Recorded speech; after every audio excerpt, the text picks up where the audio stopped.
आप सभी छात्र छात्राओं का पुनः स्वागत है इस ऑनलाइन हिंदी मंच के माध्यम से। आज हम हिंदी के एक बहुत ही महत्वपूर्ण प्रकरण शब्द निर्माण की प्रक्रिया का अध्ययन करेंगे। शब्द निर्माण, जैसा कि आप सभी जानते हैं कि आज हमारे हिंदी शब्दकोश, अंग्रेजी डिक्शनरी, बहुत सारे शब्दकोश हैं जिसमें शब्दों का निर्माण होते रहता है। जरूरत के अनुसार हम शब्दों को जोड़ लेते हैं, हम शब्दों को तोड़ लेते हैं, जरूरत पड़ा तो मोड़ लेते हैं। तो शब्द निर्माण की जो प्रक्रिया है वो चलती कैसे है, इस पर हम विशेष चर्चा आज करेंगे। तो सबसे पहले शब्द निर्माण की जो प्रक्रिया है,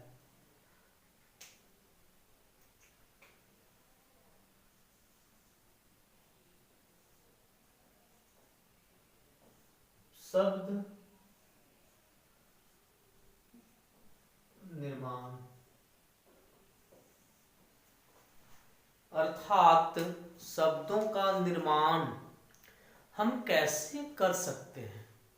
शब्दों का निर्माण हम कैसे कर सकते हैं। तो शब्द निर्माण की प्रक्रिया में हम देखेंगे कि शब्दों का जो निर्माण है वो कैसे चलता है। ठीक है, तो सबसे पहली बात, हम जब व्याकरण पढ़ते हैं तो हम व्याकरण की एक सीढ़ीगत अध्ययन करते हैं। सबसे पहले हम व्याकरण में मुख्य रूप से 3 चीज को ही हम विशेष रूप से पढ़ते हैं, और वो 3 चीज में सबसे फर्स्ट हम पढ़ते हैं वर्ण, फिर हम पढ़ते हैं शब्द, और फिर हम पढ़ते हैं वाक्य। तो व्याकरण में हम मुख्य रूप से 3 चीजों का अध्ययन करते हैं, वर्ण, शब्द और वाक्य। अब हम पढ़ेंगे शब्द निर्माण। तो आप सभी भली भांति परिचित हैं कि वर्ण क्या है, वर्ण का उच्चारण स्थान क्या है, भली भांति में परिचित है। क ख ग घ च छ ज झ य य ई उ ऊ, ये सभी वर्ण हैं। जैसे अगर हम देखें थोड़ा सा, तो वर्ण में हम क, ख, ग, घ, अंग, य, आ, ई, उ, इसको हम वर्ण में शामिल करते हैं, और इसका हम विशेष अध्ययन वर्ण में करते हैं। अब हम शब्द में पढ़ेंगे शब्द का निर्माण। तो शब्द में जैसे हम मान लेते हैं कि क और ला, एक का एक वर्ण, दूसरा एक वर्ण, 2 वर्ण को जब हम मिलाते हैं, जब 2 वर्ण को हम मिलाते हैं तो एक सार्थक ध्वनि उत्पन्न होती है। जैसे क और ला को हमने मिलाया, हो गया कल, अर्थात आने वाला दिन या बीता हुआ दिन। इस प्रकार से हम शब्द में पढ़ते हैं। तो जब हम वर्ण को मिलाते हैं तो एक शब्द बन जाता है। तो हम इसमें शब्द का भी अध्ययन करेंगे। उसके बाद हम शब्द में विशेषकर जो है वो हम इसका निर्माण कैसे होता है, शब्द का निर्माण कैसे होता है, और जब बहुत सारे शब्दों का निर्माण हो जाता है तो फिर हम इन शब्दों का वर्गीकरण भी पढ़ेंगे, वर्गीकरण पढ़ेंगे, शब्द का बंटवारा भी हम पढ़ेंगे।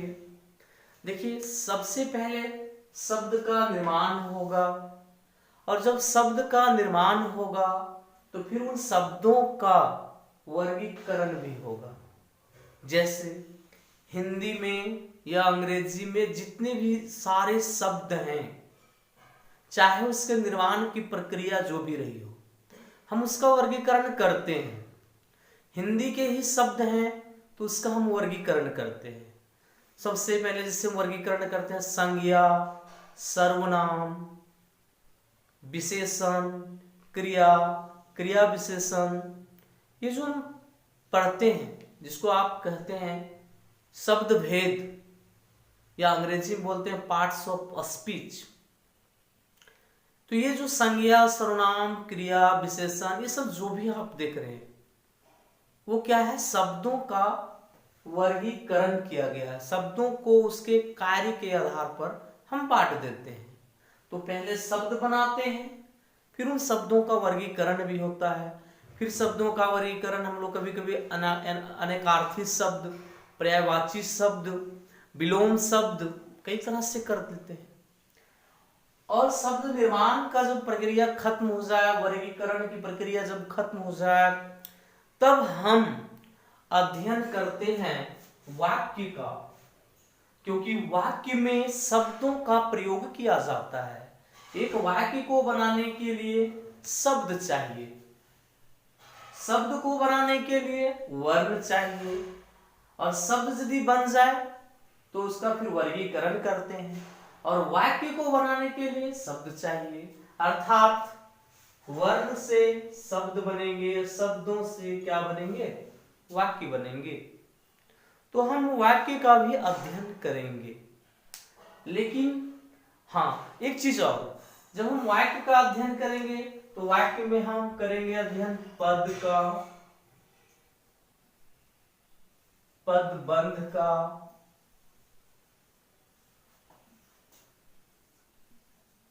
उपवाक्य का, इन सबों का हम अध्ययन वाक्य के अंतर्गत करेंगे। पद का, पदबंध का, उपवाक्य का, इन सबों का अध्ययन हम वाक्य में करते हैं। तो एक प्रकार से अगर हम देखें तो व्याकरण में मूल रूप से हम तीन चीज का ही अध्ययन करते हैं, वर्ण का, शब्द का और वाक्य का। वर्ण में तो आप देख ही लिए, वर्णों के बारे में, वर्णों के उच्चारण स्थान के बारे में ये सब पढ़ते हैं, वर्णों का वर्गीकरण कर लेते हैं। फिर शब्द में शब्द का निर्माण, और फिर शब्द का निर्माण के बाद शब्द का फिर वर्गीकरण कर लेते हैं। संज्ञा पढ़ते हैं, या सर्वनाम पढ़ते हैं, या विशेषण पढ़ते हैं, या क्रिया पढ़ते हैं, जो भी पढ़ते हैं वो सब की सब क्या है, शब्दों का एक वर्गीकरण है। तो संज्ञा, सर्वनाम जो भी पढ़े वो किसके अंतर्गत पढ़े, शब्द के अंतर्गत, क्योंकि संज्ञा में, सर्वनाम में, विशेषण में, क्रिया में, सभी में तो शब्दों का ही तो वर्गीकरण किया गया है। अन्य शब्दों का वर्गीकरण करते हुए एक नाम दे दिए गए उसके काम के आधार पर। तो हम तो व्याकरण में ही पढ़ते हैं जो शब्द से संबंध रखता है। वाक्य, वाक्य में फिर हम पढ़ेंगे पद, पदबंध, उपवाक्य, खत्म हो गया व्याकरण, बहुत कुछ तो है नहीं। तो आज हम शब्द निर्माण की प्रक्रिया को पढ़ेंगे। तो आज हम देखते हैं शब्द निर्माण की प्रक्रिया कैसे होती है।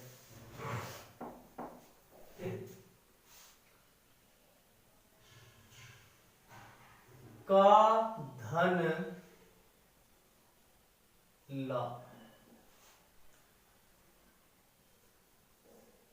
जा, कमल, धन, नयन। बात को थोड़ा गौर से समझेंगे। देखिए, हमने यहां सबसे पहले हमने सबसे पहले एक वर्ण लिया क और एक दूसरा वर्ण लिया ल। तो क और ला दोनों को हमने मिलाया, तो एक शब्द बना कल। क्या बना? कल। तो दो वर्ण को क और ला को हमने मिलाया तो शब्द बना कल। फिर उसी प्रकार जा और ला को बनाया तो क्या बना? जल। तो कल एक शब्द है, जल एक शब्द है। फिर हम इस पर आते हैं। हमने एक वर्ण लिया आ और एक शब्द लिया हार। ध्यान दीजिएगा, बहुत ही काम की चीज है।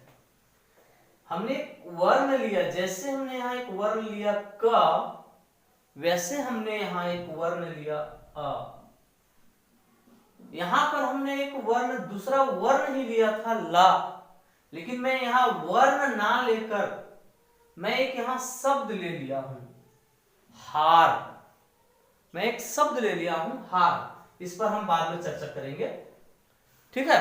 तो देखिए, एक यहां वर्ण है और एक यहां क्या है? शब्द है।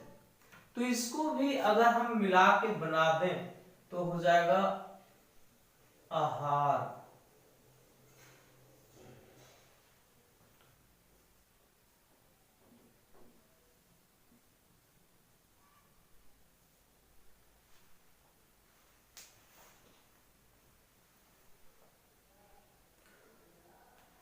तो हमने यहां एक वर्ण लिया, हमने यहां देखिए, हमने एक वर्ण यहां का लिया और एक वर्ण हमने ला लिया तो बना कल। जा लिया और ला लिया तो बना जल। अब हम ऐसा करते हैं कि हम यहां एक वर्ण लेते हैं आ, हम यहां एक वर्ण लेते हैं अ, और यहां हम वर्ण ना लेकर, हम यहां एक शब्द लेते हैं काल। यहां पर हमने एक शब्द लिया काल, क्योंकि जब दो वर्ण मिल जाए, दो या दो से अधिक वर्ण मिले तो शब्द बनता है। तो हमने काल ही ले लिया तो एक शब्द है। तो हमने एक यहां वर्ण लिया आ और हमने यहां एक शब्द लिया काल। अब जो बनेगा वो बनेगा आपका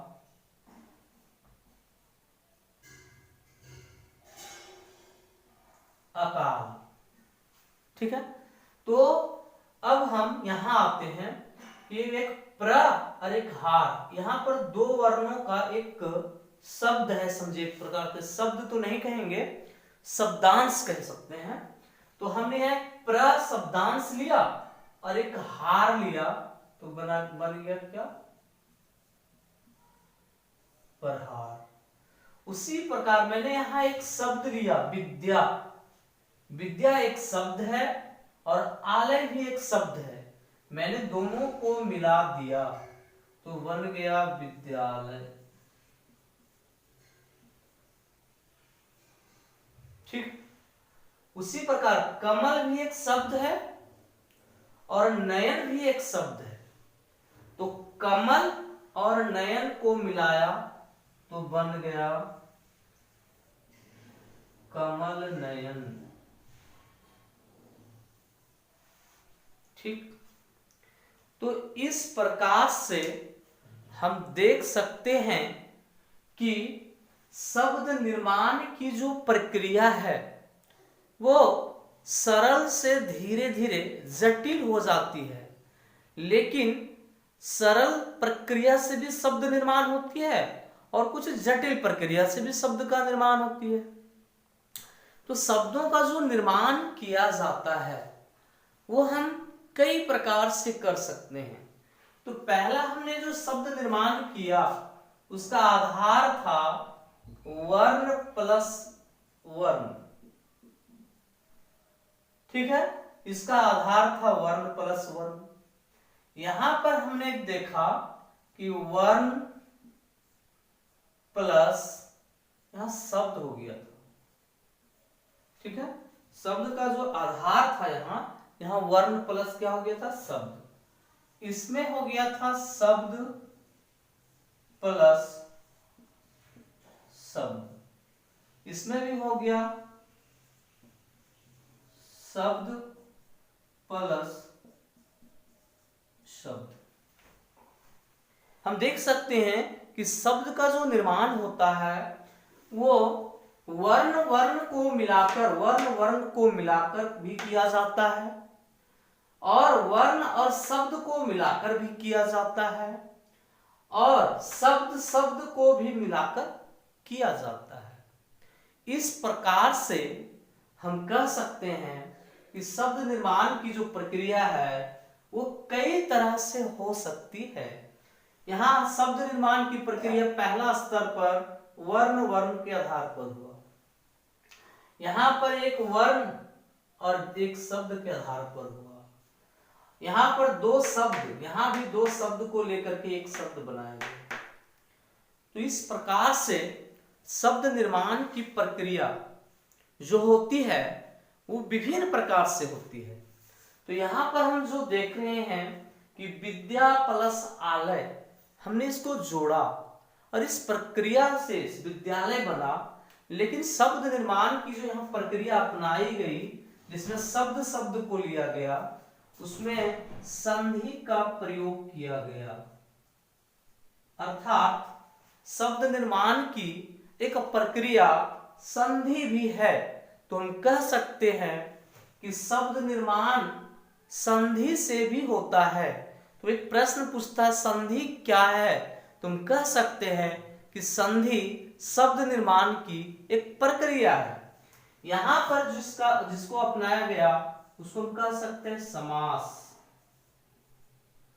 तो शब्द निर्माण की भी एक प्रक्रिया समास भी है। और यहां पर हम एक शब्द लिए हैं और यहाँ एक सिर्फ वर्ण लिए हैं, ठीक है, यहाँ एक शब्द लिए हैं, यहाँ सिर्फ एक वर्ण लिए हैं। तो इस वर्ण को यहाँ शब्दांश भी कह सकते हैं। ये दोनों वर्ण को हम शब्दांश भी कह सकते हैं, शब्द का अंश, शब्द का अंश, अंश मतलब हिस्सा।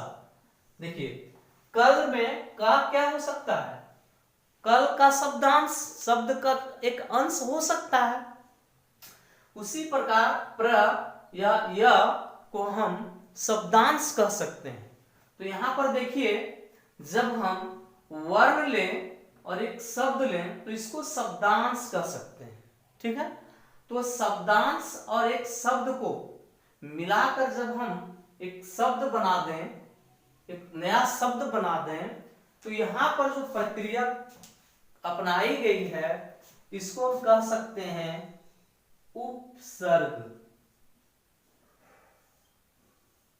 ठीक है, उपसर्ग। एक और लेते हैं, जैसे दूध प्लस वाला, ठीक है। तो यहां पर बन जाएगा दूध वाला। तो यहां भी दूध एक शब्द है और वाला भी एक शब्द है, दोनों शब्द को मिलाकर बनाया गया क्या, दूध वाला।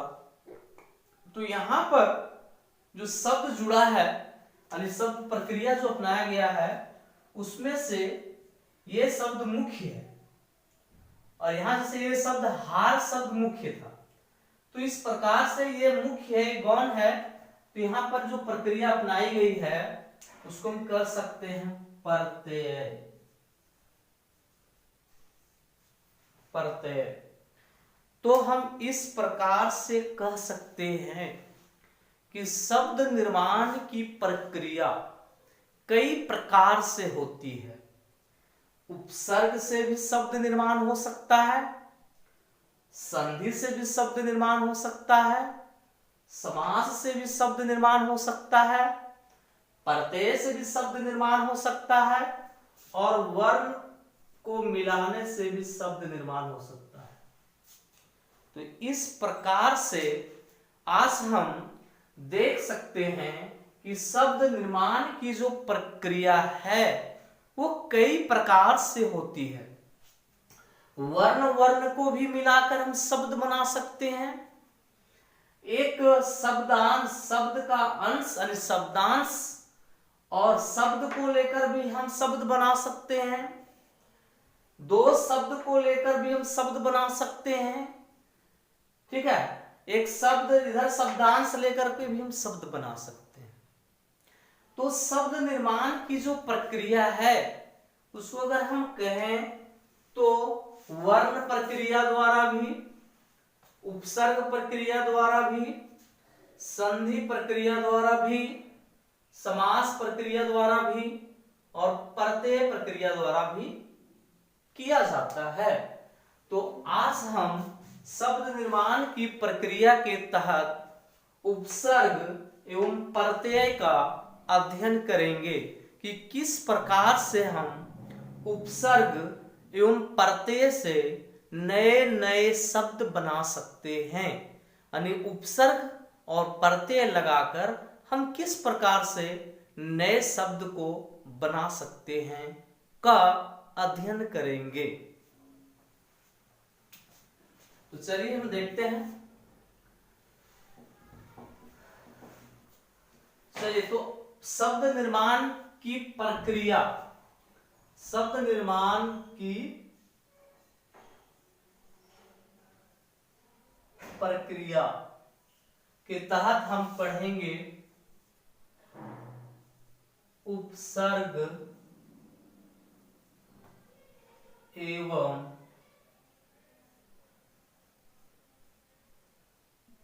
प्रत्यय। उपसर्ग एवं प्रत्यय। तो सबसे पहले शब्द निर्माण की प्रक्रिया में शब्दों का निर्माण हम सबसे पहले उपसर्ग से करना सीखेंगे। यानी शब्द का निर्माण हम सबसे पहले किससे करेंगे? उपसर्ग को लगाकर करना सीखेंगे। उसके बाद हम फिर प्रत्यय से भी शब्द निर्माण की प्रक्रिया को सीखेंगे। तो हम एक एक कर हम इसे समझने का प्रयत्न करते हैं। तो आज के क्लास में हम सभी उपसर्ग के बारे में जानेंगे। तो आज हम उपसर्ग पर चर्चा करेंगे।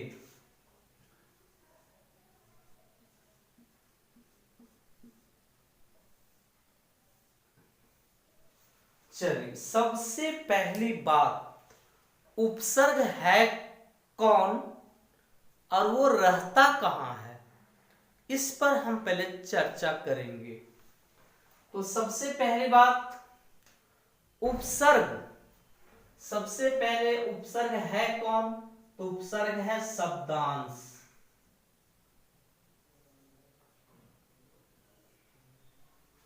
उपसर्ग एक शब्दांश है। शब्दांश का अर्थ है ना तो वो शब्द है ना ही वो वर्ण है, वो है शब्द का हिस्सा, वो है शब्द का हिस्सा। शब्दांश का अर्थ होता है जो शब्द का हिस्सा हो। तो उपसर्ग एक शब्दांश है। उपसर्ग एक सबसे पहले शब्दांश है। दूसरी बात, उपसर्ग का अपना कोई अर्थ नहीं होता है। उपसर्ग का स्वतंत्र अर्थ नहीं होता है। उपसर्ग का कोई स्वतंत्र अर्थ नहीं होता है, इसका अपना कोई अर्थ नहीं होता है। जैसे हम कोई शब्द लिख दें कलम, तो इसका एक वस्तु के साथ संबंध है। अगर हम लिख दें कलम तो इसका अर्थ ये जरूर होता है, इसका कलम कहते ही आपके दिमाग में जरूर आ जाएगा। तो यह शब्द है इसलिए इसका अपना अर्थ है। और यह उपसर्ग जो है वो शब्दांश है, जिसके चलते इसका स्वतंत्र अर्थ नहीं होता है। इसका अर्थ तब आता है, इसका अर्थ तब आता है जब ये शब्द के साथ जुड़ते हैं, शब्द के साथ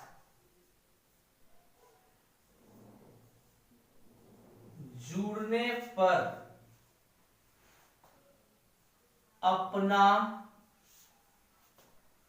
अर्थ दे पाते हैं। उपसर्ग जो है वो अपना अर्थ अगर देना चाहें या दे सकते हैं अगर यदि, तो वो तब दे पाएंगे जब शब्द के साथ जुड़ेंगे। जब वो किसी शब्द के साथ जुड़ेंगे तब वो अपना अर्थ थोड़ा बहुत व्यक्त कर सकते हैं, या उसका अर्थ हमें थोड़ा बहुत समझ में आ सकता है। लेकिन जब तक ये स्वतंत्र हैं यानी अकेले हैं, तब तक इनका कोई अर्थ नहीं निकल सकता है, ना ही हम निकाल सकते हैं। उसके बाद उपसर्ग शब्द के पूर्व या फिर पहले, शब्द के पूर्व या शब्द के पहले जुड़ते हैं। क्लियर? तो इस प्रकार से हम कह सकते हैं कि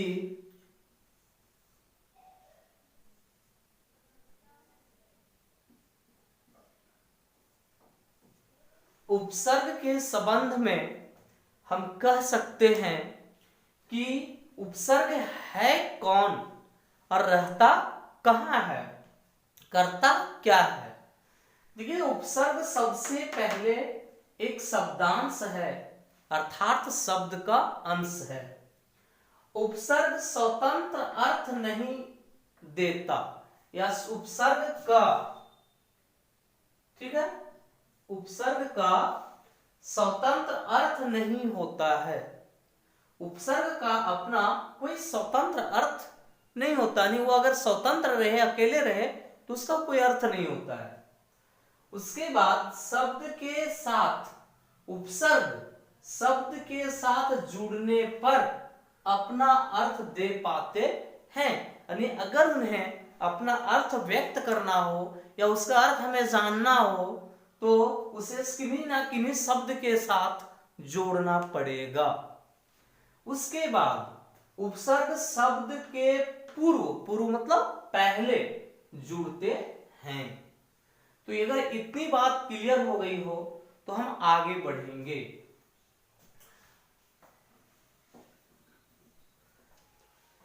सबसे पहले हम एक शब्द लेते हैं, और शब्द लेते हैं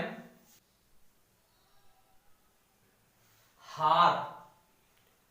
ठीक है, मैंने एक शब्द को चुना है, हार, मैंने एक शब्द को चुना है हार। अब इस शब्द के पहले हम यहाँ एक चीज और जान लेते हैं कि अगर इधर की बात करें तो इधर हम बोलते हैं पूर्व, और इधर की अगर हम बात करें तो इसको कह सकते हैं बाद। ठीक है, तो हार के पूर्व, पूर्व मतलब इधर, पूर्व का मतलब इधर, पहले यानी शब्द से पहले, शब्द के बाद। हार शब्द के पहले इधर हो जाएगा और शब्द के बाद करूं तो इधर हो जाएगा। ठीक है, तो हम एक शब्द चुने हैं हार। अब देखिए, इसके पहले हम कुछ ऐसे शब्दांश को रखते हैं। ठीक है, जैसे हम रखते हैं वी, फिर रखते हैं प्रा, फिर लिखते हैं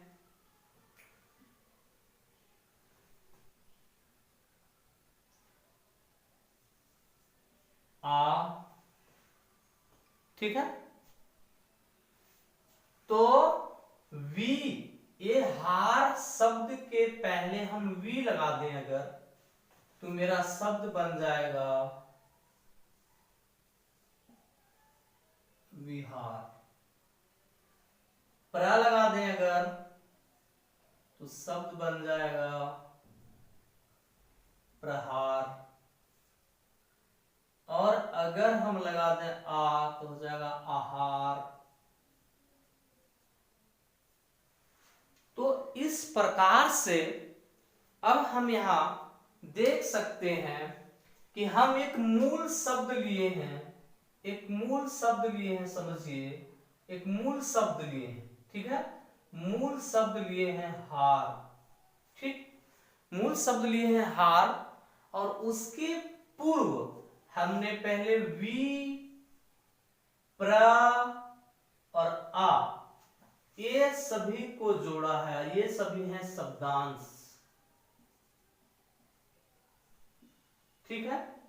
और ये शब्दांश ही नहीं, एक चीज और कह सकते हैं कि ये शब्दांश हैं और शब्द मूल शब्द के पूर्व जुड़े हैं, यानी मूल शब्द से पहले जुड़े हैं, और मूल शब्द से पहले जुड़ने के कारण इन तीनों को हम कहेंगे उपसर्ग, ठीक है। क्या कहेंगे इसको? उपसर्ग कहेंगे।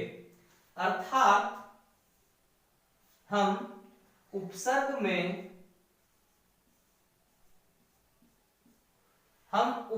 में जो है शब्दांश का अध्ययन करते हैं, और जब शब्दांश मूल शब्द से पहले जुड़ जाए और जुड़ने के बाद नया शब्द बनावे,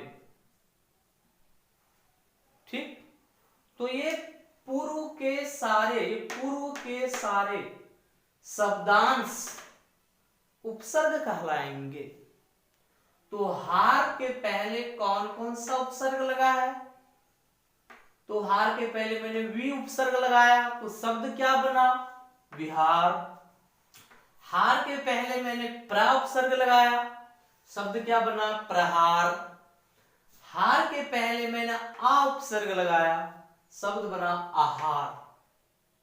तो आपसे पूछ ले कि इसमें से उपसर्ग कौन है, तो उपसर्ग जो शब्दांश है वही उपसर्ग है, तो यहां उपसर्ग हो जाएंगे वी, प्र, आ। अब आपको ऐसे पूछ दे कि बताइए विहार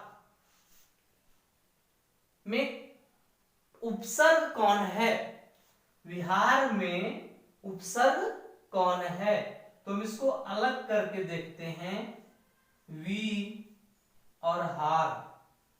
तो हार हो गया मूल शब्द और वी हो गया शब्दांश, यहां उपसर्ग कौन हो जाएगा? विहार में उपसर्ग हो जाएगा वी, में उपसर्ग कौन हो जाएगा? वी। इसी प्रकार से हम और भी शब्द ले सकते हैं, जैसे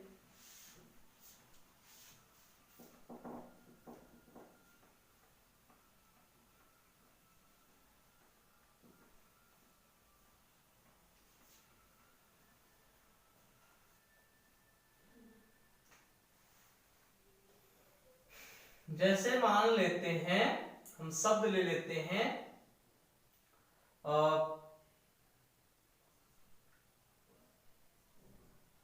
बल। बल हम एक शब्द ले लिए, इसके पहले अगर हम प्राल लगा दें तो जो बनेगा नया शब्द वो बन जाएगा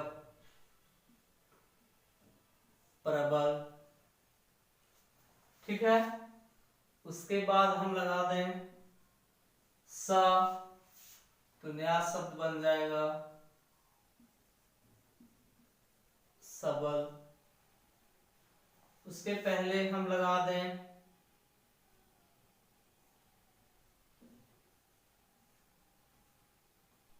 निर, तो ये बन जाएगा निर्बल। तो यहां पर उपसर्ग कौन है बताइए? तो यहां पर उपसर्ग हो गए, ये सारे जो शब्दांश हैं, ये सारे के सारे शब्दांश क्या कहलाएंगे? उपसर्ग। ये हैं क्या? शब्दांश। ये है शब्दांश, और शब्द के पूर्व लगे हैं, किसी मूल शब्द के पहले लगे हैं, इसलिए ये उपसर्ग कहलाएंगे। अगर यही शब्दांश आगे लग जाते तो प्रत्यय कहलाते, जिसकी चर्चा हम आगे करेंगे। तो इस प्रकार से आप बहुत ऐसे शब्द को देखेंगे जिसमें उपसर्ग लगा हुआ मिल जाएगा। जैसे मान, मान के पहले अगर लगा दें अभी तो हो जाएगा अभिमान। ईमान के पहले अगर लगा दें हम बे तो हो जाएगा बेईमान। तो ये सारे जो शब्द देख रहे हैं पहले जो जुड़ रहे हैं, इसको हम क्या बोलेंगे? उपसर्ग बोलेंगे। तो हम उपसर्ग पर एक क्लास और चर्चा करेंगे, जिसमें हम उपसर्ग के भेद और उसके प्रकार का हम वर्णन करेंगे। तो आज के इस क्लास से मैं आप सबों को धन्यवाद देते हुए विदा लेता हूं। धन्यवाद।